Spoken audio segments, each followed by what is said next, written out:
Aux armes, citoyens, de plus en plus de Français seraient tentés de prendre l'expression au mot. C'est notamment le cas de groupes de pression qui militent pour le port d'armes en France. Une question de moins en moins taboue. Thibaut Bastide. Si le sujet fait souvent débat outre-Atlantique, la question du port d'armes a fait irruption récemment dans le débat public français, notamment depuis la vague d'attentats islamistes qui a touché le pays ces dernières années.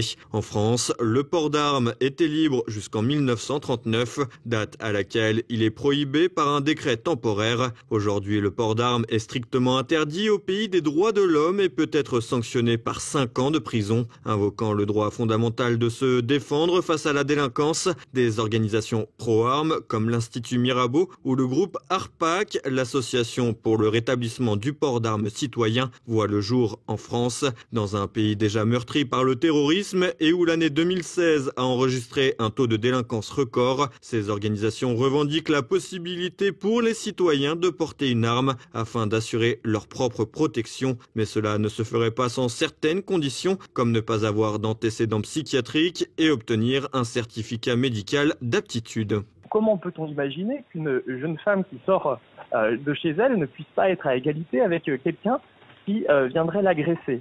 Donc l'arme réintroduit en fait un principe d'égalité entre les individus. Si la protection des citoyens figure parmi les fonctions régaliennes de l'État, les récents événements ont montré que les forces de l'ordre ne sont peut-être pas les mieux à même de remplir un tel rôle. Aussi qualifiées soient les forces de l'ordre, aussi présentes soient les forces de l'ordre, elles ne sont pas omniprésentes. Et leur non-omniprésence invite forcément à des palliatifs. Et là, le citoyen peut être, dès lors où il est formé, dès lors où il a une relation saine à l'armement, quelqu'un qui peut être un primo-intervenant sur les scènes de grande criminalité, les scènes de terrorisme, ou pour ne serait-ce que la légitime défense de sa personne ou de sa famille. Il faut que le citoyen puisse se réapproprier cette liberté qui est viscérale, naturelle, si on relit la Déclaration des droits de l'homme, de pouvoir se protéger, et donc d'avoir accès en fait aux moyens matériels de sa protection, c'est-à-dire une arme.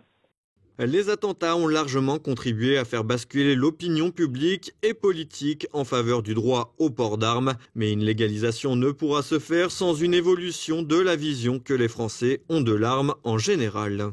Avant d'ouvrir un port d'armes citoyen, il faut se réapproprier la culture de l'arme à feu. Et la chose n'est pas aisée, car on constate que si vous présentez une arme à feu, un 9 mm, à un individu lambda, 2 réactions peuvent être suscitées par cette approche de l'arme, soit une peur irrationnelle, soit une fascination, là encore une fois irrationnelle. Et donc dans les 2 cas, c'est pas sain et ça démontre la perte de la culture des armes à feu en France. Du côté de nos voisins européens, c'est la Suisse qui, proportionnellement à sa population, comprend le plus de personnes légalement armées. Fait intéressant, la Suisse était aussi dans le top 10 des pays les plus sûrs au monde en 2016, d'après une étude du Legatum Institute de Londres. Pour rappel, l'auteur et homme politique révolutionnaire français Mirabeau n'avait pas ajouté d'amendement sur le port d'armes dans la Déclaration des droits de l'homme et du citoyen, considérant que ce droit à se défendre était tellement évident qu'il n'était pas utile de le préciser par écrit.